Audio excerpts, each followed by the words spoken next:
Faqah alal khalqi kullihim, punya empati, punya kasih sayang ke semua makhluk. Bahwa takdir kita ada perbedaan itu ya wajar, tapi bahwa definisi itu nyata. Tadi beliau menyebut termasuk satu saudara atau satu komunitas dengan makhluk-makhluk Allah yang lain. Pernah suatu saat Nabi memuji ada seorang nakal itu, diterima tobatnya Allah karena di jalan ketemu anjing, kemudian ngasih minum anjing itu dan Allah mengampuni. Meskipun secara hukum usul fikih tidak bisa digeneralisir, misalnya kalau minumin anjing 1 surga, kalau 100 tambah surga. Nanti lupa minumin manusia gara-gara kebanyakan minumin anjing gitu. Tapi apapun itu faktanya ada cerita di hadis seperti itu. Kemudian menyangkut komunitas internasional yang beberapa diantaranya tentu beda agama, beda keyakinan. Saya mau membacakan cerita di kitab Ar-Risalah Al-Qushairiyah. Jadi saya hanya membantu referensi-referensi yang diajarkan guru-guru kita. Ar-Risalah Al-Qushairiyah adalah kitab kesayangan Mbah Maimun karena dulu mbah beliau dapat ijazah dari Sayyid Umar Sato, kakaknya Sayyid Abi Bakar Sato yang punya kitab I'anatul Thalibin. Dan kitab itu dibawa ke Indonesia sampai ke saya sebagai murid beliau. Di antara yang disebut dalam Ar-Risalah Al-Qushairiyah ini Thariqatu Ahlil Ilm, kitab Ar-Risalah Al-Qushairiyah itu. Saya baca nasnya atau ibaratnya atau teksnya. Sami'tu ba'dal ulama yaqulu istadhafa majusiyun Ibrahim al-Khalil alaihi salam faqala bisyarti antuslima.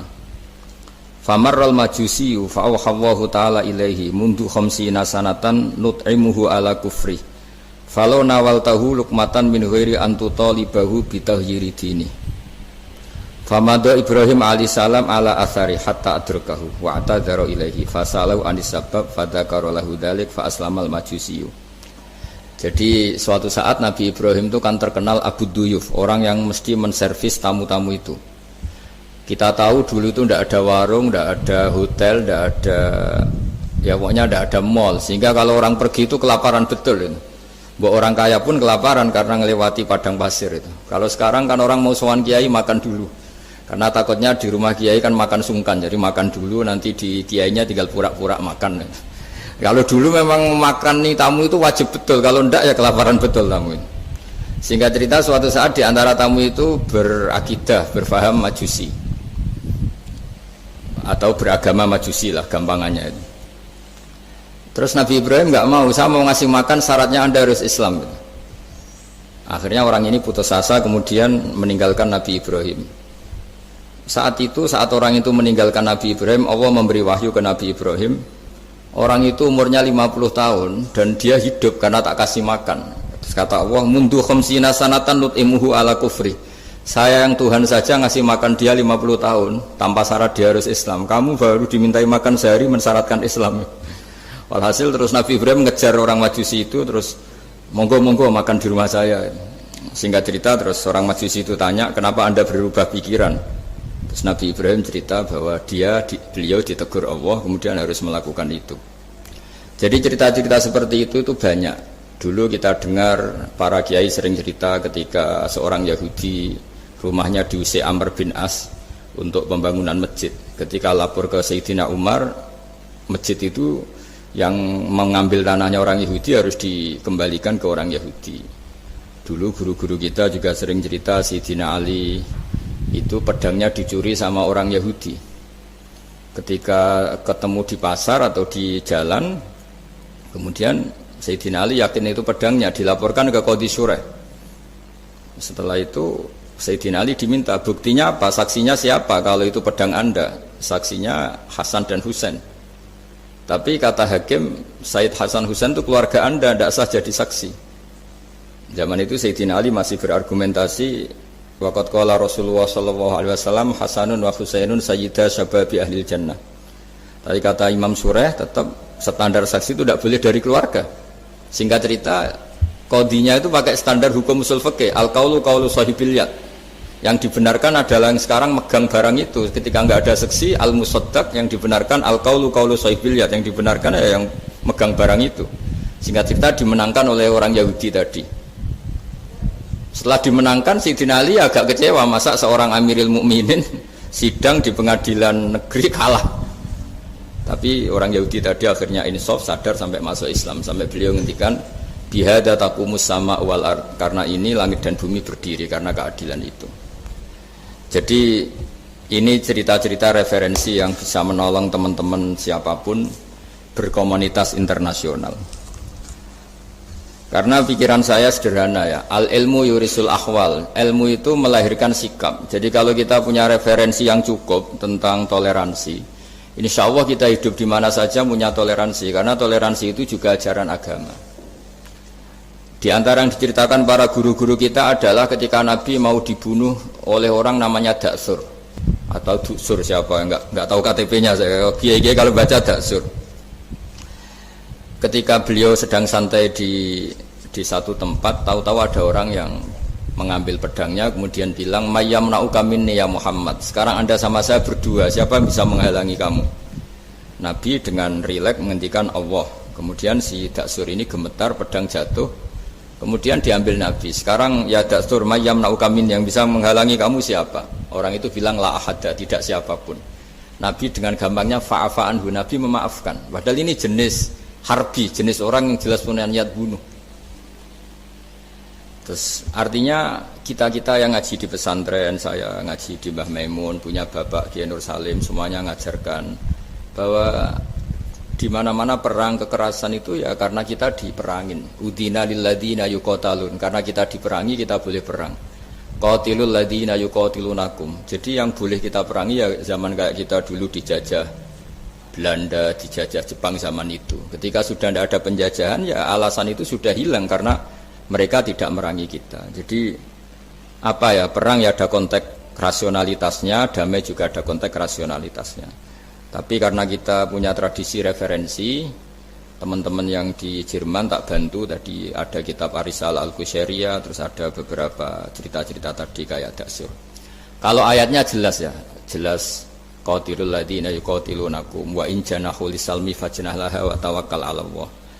Bahkan seperti yang diceritakan Profesor Quraisy tadi, yang sedang kita benci pun bisa saja suatu saat teman. Dalam surat Mumtahanah itu atau Mumtahinah ada ayat asawwau ayyaj'ala bainakum wa bainal ladzina ataitum minhum mawaddah. Bisa saja orang yang sekarang kamu benci suatu saat kamu cintai. Wallahu qadir, itu Allah Maha Kuasa. Dan tadi saya menambahkan yang dikatakan Profesor Quraisy tentang belajar. Dulu Nabi itu enggak puasa Asyura. Tapi ketika datang ke Medina, orang-orang Yahudi itu puasa Asyura. Coba tanyakan ke mereka, kenapa puasa tanggal 10? Terus mereka menjawab, yaumun najawwahu fi Musa, itu hari yang Allah menyelamatkan Nabi Musa. Terus fa'amara bisyami, kemudian Nabi menyuruh sahabat puasa. Artinya dulu itu segampang itu hidup, itu sesuatu yang baik, apa, ya sudah ditiru. Meskipun kita tahu Nabi itu tentu mustaqil bil istihad, Nabi itu orang yang mandiri. Tapi memberi percontohan kita betapa gampangnya kita seperti itu. Dulu ada seorang Yahudiyah meminta sama Sayyidah Aisyah dan dikasih. Ketika dikasih, dia mendoakan semoga kamu Aisyah selamat dari siksa kubur. Zaman itu Sayyidah Aisyah itu belum tahu tentang siksa kubur, sehingga beliau engkar, enggak percaya. Tapi setelah Rasulullah datang dan diceritanin Nabi, oh iya siksa kubur itu ada. Dan semenjak itu Nabi selalu isti'adah, minta perlindungan dari siksa kubur. Jadi dulu di komunitas-komunitas beda agama, suatu yang benar ya dibenarkan. Makanya kaidah umum dalam interaksi antar agama itu la tusaddiquhum wa la tukadzibuhum, ya kamu jangan bilang iya, jangan-jangan enggak, ya jangan bilang tidak, jangan-jangan iya. Jadi aturan ilmunya jelas, la tusaddiquhum wa la tukadzibuhum. Ya artinya sesuai referensi ilmu lah, kira-kira begitu. Terus yang terakhir, ini saya mohon maaf sama komunitas di Jerman karena saya ini pura-puranya aja sibuk. Karena saya kira ini seberapa jam lagi saya ngajar ini.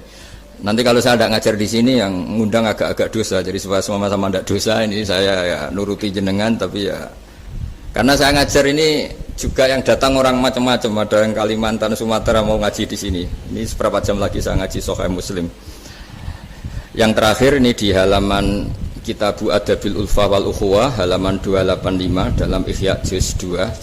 Di kitab saya juz 2, mungkin kalau beda cetakan yang jelas ikut Kitabu Adabil Ulfa wal Ukhuwah. Di sini diterangkan oleh Imam Ghazali dengan beberapa riwayat yang disebut al-jiranu salasatun, bertetangga itu ada 3. Jarun lahu hakun wahid, ada tetangga yang punya hanya 1 hak. Wajarun lahu haqqani wajarun lahu salah satu hukukin. Terus beliau cerita yang punya 3 hak itu ya tetangga, ya seagama, ya masih ada hubungan kerabat.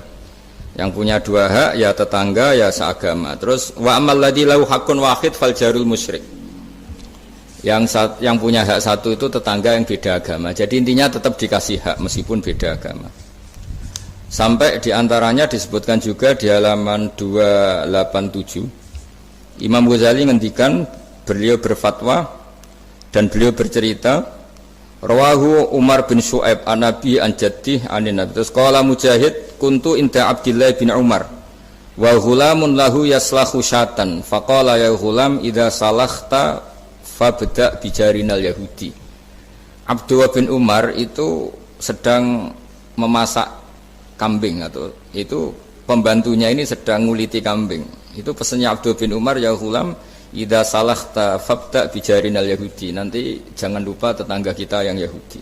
Ini di Ihya halaman 287. Hanya cerita kebaikan. Jadi cerita-cerita perang itu ya karena kita diperangin, tapi ya kalau kita dibaikin ya baik, itu ajaran Islam. Hatta qala dzalika miraron. Faqala lahu lima taqulu hadza. Ini pembantunya juga enggak langsung menerima. Kenapa? Saking enggak mau nerimanya diulang-ulang lagi oleh Abdullah bin Umar. Faqala inna Rasulullah sallallahu alaihi wasallam lam yazal yusina bil jar hatta khashina annahu sayuwarrithu. Kenapa engkau melakukan itu ya Abdullah bin Umar? Terus beliau menjawab, Rasulullah itu selalu berpesan untuk berbuat baik sama tetangga. Tadi kita tahu kalau tetangga punya 3 hak, berarti seagama, ada hubungan kerabat, hakul jar berarti 3. Ada yang seagama dan tidak punya hubungan kerabat, berarti punya 2 hak, yaitu satu agama dan kerabat. Ada yang punya 1 hak saja, ya tidak keluarga, tidak seagama, tapi karena tetangga, itu juga tetap punya hak. Dan itu pun masuk kategori lam yazal yusina bil jar, termasuk orang-orang yang harus kita baikin. Ya kalau di Qur'annya kayak tadi ya, qatilul ladzina yuqatilunakum, boleh merangi ya yang merangi kita. Udzina lil ladzina yuqatalun, diberi hak merangi ya sama yang merangi kita, bukan yang tidak merangi kita. Terus waqala Hisam, Kanal Hasanu la yara ba'san antut imal jarul Yahudiyya wan Nasraniyya min udkhiyatik. Bahkan sebagian ulama di sini disebut Hasan Basri berpendapat kalau berkorban, kalau punya tetangga Yahudi yang butuh enggak apa-apa dikasih dagingnya. Ini di halaman Ihya 287 juz 2. Jadi dari cerita-cerita itu dan referensi-referensi itu, teman-teman di Jerman enggak usah khawatir lah kalau kiai-kiai kayak kita itu berfatwa enggak boleh berkomunitas internasional nanti takut begini ndak lah. Kita bacanya ya sama seperti yang dibaca Profesor Kures, sama yang dibaca guru-guru kita. Jadi itu kalau boleh dikatakan sumbangan saya lah, bahwa di kita di pesantren itu ajaran-ajarannya juga seperti itu. Dan tadi beberapa kita saya sebutkan halamannya supaya bisa dicari, supaya tidak kelihatan hoax, juga tidak bikinan saya gitu, supaya jelas itu. Dan saya mohon maaf karena nggak bisa ngikuti sampai selesai, tapi saya ngapresiasi, semoga jadi syawal yang baik. Minal aidin wal faizin. Minal aidin artinya kita kembali menjadi ahli surga. Saya termasuk yang sependapat dengan kitab yang saya baca. Dulu kita ini ahli surga karena Nabi Adam lahirnya di surga dan diciptakan di surga. Karena satu kesalahan beliau harus kembali ke bumi. Dan setelah puasa itu selesai dan diterima, kita kembali ke ahli surga lagi, maksud minal aidin, kita kembali lagi berstatus sebagai ahli surga. Dan itu dimulai dari saling memaafkan, karena yang menghalangi masuk surga itu hak adami. Manusia itu kan paling kikir untuk memaafkan orang lain. Padahal kalau hak adami belum selesai itu Allah tidak mau memaafkan. Makanya syaratnya masuk surga harus kita saling memaafkan. Dengan cara seperti itu insya Allah kita minal aidin wal faizin. Jadi mohon maaf, sekali lagi mohon maaf karena saya tidak bisa ngikuti sampai selesai karena saya harus ngaji, karena bukan papa ya, memang harus. Andikan sunat itu mungkin saya tinggalkan. Mohon maaf sekali. Wassalamualaikum warahmatullahi wabarakatuh. Waalaikumsalam. Terima kasih sekali. Kalau misalnya untuk satu pertanyaan mungkin masih bisa Gus Pak atau Prof. Rais sama-sama harus ninggal 2 menit. Namun ini Gus, banyak yang nunggu, nanti saya yang dimarahi, ini saya juga menunaikan kewajiban. Ada satu pertanyaan dari satu pertanyaan saya tunggu. Terima kasih Prof. Ini saya tanyakan langsung Prof. Saya pernah mendengar panjenengan menyampaikan tentang konsep kedamaian aktif dan pasif. Mungkin bisa dijelaskan Prof mengenai hal tersebut, khususnya dalam rangka mempersatukan hati tadi itu Prof. Baik. Jadi begini, saya beri contoh. Damai pasif itu Anda tidak ganggu orang.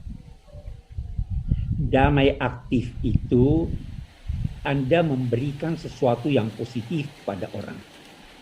Kalau kita berada di bus, duduk tanpa menyapa yang di samping kita, tanpa mengganggunya, kita duduk dengan baik sambil membaca atau merenung, itu terjadi kedamaian, tapi itu damai pasif. Ada yang aktif adalah Anda memberi dia, ini koran Mas mau baca, ini permen Mas, ajak dia ngobrol dan sebagainya, itu damai aktif. Nah, di Al-Qur'an itu dua-duanya ada itu. Ya, idza khatabahumul jahiluna qalu salama. Kalau mereka itu disapa oleh orang-orang jahil, mereka tinggalkan salama. Saya berikan kedamaian, damaian pasif.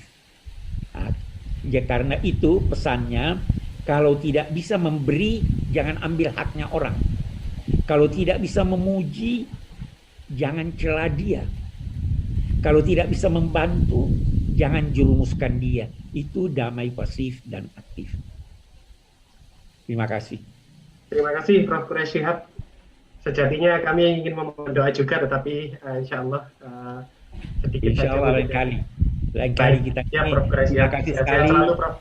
Terima kasih. Assalamualaikum. Terima kasih. Assalamualaikum. Sekarang kita lompat kembali ke Gus Baha. Moga-moga beliau masih berkenan menjawab pertanyaan saya. Ngapunten Gus, satu saja Gus. Panjenengan pernah menyampaikan apabila kebodohan itu merusak, tetapi sok pintar itu jauh lebih merusak. Nah, ini mungkin panjenengan berkenan menyampaikan soal itu. Tentu ada bodoh yang benar-benar nggak ditoleransi Allah Ta'ala, yaitu bodoh tentang Tuhan ya. Kita dikasih nikmat Allah, dikasih bumi untuk dipakai tanpa bayar, dikasih oksigen. Kemudian kita bodoh nggak tahu yang memberi siapa, itu kan bodoh betul. Tapi lebih merusak lagi ketika nggak ngerti, mengklaim dirinya sebagai ngerti. Karena itu artinya kan sesuatu yang harusnya larangan dimengerti, gara-gara kamu bilang itu ilmu, itu terus diilmukan. Jadi sesuatu yang salah tapi diilmukan, itu lebih ngeri karena menyesatkan. Saya beri contoh misalnya begini, kita di pondok itu kan ngaji jelimet lah. Jelimet itu ya detail gitu. Sehingga kita tahu lah bodoh yang paling nggak ditoleransi itu bodoh tentang Allah. Sehingga ketika pertama kita ngaji, awalu wajibin alal insan ma'rifatullah, pertama yang harus kita tahu itu Allah. Kita sebagai warga negara Indonesia aja tahu presidennya siapa, bupati kita siapa. Masa di buminya Allah tidak tahu yang bikin siapa, itu kan kebangetan. Itu bodoh, itu merusak, terutama bodoh dalam hal-hal yang harus ngerti, yaitu tadi ma'rifatullah. Tapi juga ada yang lebih fatal lagi, tidak ngerti tapi menyesatkan dengan klaim ngerti. Itu yang umat Islam zaman Imam Ghazali itu selalu mengingatkan bahayanya filsafat yang menyesatkan. Misalnya teori tentang Tuhan, Tuhan itu logos terus begini, itu jeluwimet sampai yang dengarkan aja nggak paham, yang ngomong juga masih nggak paham, apalagi yang mendengarkan. Tapi itu kan mengkaburkan teori Tuhan yang sejelimet itu. Padahal Tuhan bisa ditemukan dengan cara yang mudah. Tuhan itu siapa? Ya, yang pokoknya yang menciptakan langit bumi itu namanya Tuhan. Tuhan itu siapa? Yang wujudnya paling awal itu namanya Tuhan. Tapi gara-gara diberi penjelasan yang seakan-akan jelimet ilmiah, padahal itu nggak bener, itu hanya nggak bener. Nah, itu lebih ngeri lagi karena orang akan bertuhan dengan cara yang salah. Ya kira-kira gitulah contoh ekstrimnya. Terus saya gimana? Terus saya nambahi tadi. Udah cukup ya? Akhir penutup permintaan dari kawan-kawan untuk berdoa, Gus. Oh iya. Untuk kami-kami yang di sini. Ya. Karena progres siap tadi sudah melimpahkan panjenengan. Oh ya. Terus saya menambahkan sedikit tentang yang didawuhkan Pak Quraisy tadi. Memang di terakhir dawuhnya Nabi, kamu harus berbuat baik. Kalau nggak bisa ya Rasulullah, mendukung yang baik. Kalau nggak bisa ya Rasulullah, Nabi terakhir ngendikan takufu syarroka anin nas fa innaha sadaqatun minka ala nafsik. Potensi kejahatan kamu jangan menimpa orang lain, itu ya bagian dari sedekah kamu. Jadi takufu syarroka anin nas fa innaha sadaqatun minka ala nafsik. Jadi misalnya bawaan kita baru nggak mood, bawaan kita baru ingin emosi, ya sebaiknya jangan ketemu orang, nanti bawaannya cemberut. Tapi kalau bawaan kita sedang baik, ya sudah nggak apa-apa ketemu orang itu. Jadi ya diukur-ukur sendiri lah gitu. Makanya kalau sedang jatuh tempo kredit, banyak utang, nggak usah keluar, nanti bawaannya ketemu orang marah ya kira-kira gitu. Ya dihitung-hitung sendiri. Al-Fatihah. A'udzubillahi minasyaitonirrajim. Bismillahirrahmanirrahim. Alhamdulillahirabbil alamin arrahmanirrahim maliki yaumiddin. Na'budu wa nasta'inu shiratal mustaqim. Shiratal ladzina an'amta 'alaihim ghairil maghdubi 'alaihim waladdallin. Bismillahirrahmanirrahim. Nahmaduka ya Ghafur ya Syakur ya Wadud. Allahumma shalli wa sallim wa barik ala sayyidina Maulana Muhammadin wa ala alihi wa barik wasallam asma'in. Nas'aluka ya Allah bi anna lakal hamda la ilaha illa anta al-hannan al-mannan ya badi as-samawati wal ardi ya hayyu ya qayyum. Nas'aluka ya Allah antarzuqna at-ta'siya wal qudwata wal iktida bi nabiyyika Muhammadin sallallahu alaihi wasallam. Rasulullah yas'alim ayatika yu'allimuhumul kitab wal hikmata yusakkihuna kantal azizul hakim. Wa nas'aluka ya Allah antas'ala himmatana fi hadhihi dar ila kalimatikal ulya wasujuda laka warruku'a laka hatta nakuna ibadan laka ma'ari ayatin minka wa hifdin minka ya wa ir'ana fi aini riayatik wa hfatna bihfik nama kunna ya wa fi ardika wa fi mulkika ya wa faj'alna aminin mutmainin alladina la khawfun alaihim wa lahum yahzanun warzuqna al-bushra fid dunya wal akhirah urzuqna ya wa at-tawadduta wat tahaba ya wa sing yakunu dzalika sababan ya wa li ilahi kalimatika al-ulya wa khidmati dinika ya wa alal mahajjatil bayda lailuha kana hariha ya aqimna ala dzalika wa a'inna ala dzikrika wa syukrika wa husni ibadatik rabbana atina fid dunya hasanah fil akhirati hasanah wa qina adzabannar sallallahu ala sayyidina Muhammad wa baraka sallam subhana rabbika rabbil izzati amma yasifun wa salamun alal mursalin walhamdulillahi rabbil alamin. Al-Fatihah. Ar-Rahmanir Rahim. Maliki yaumiddin.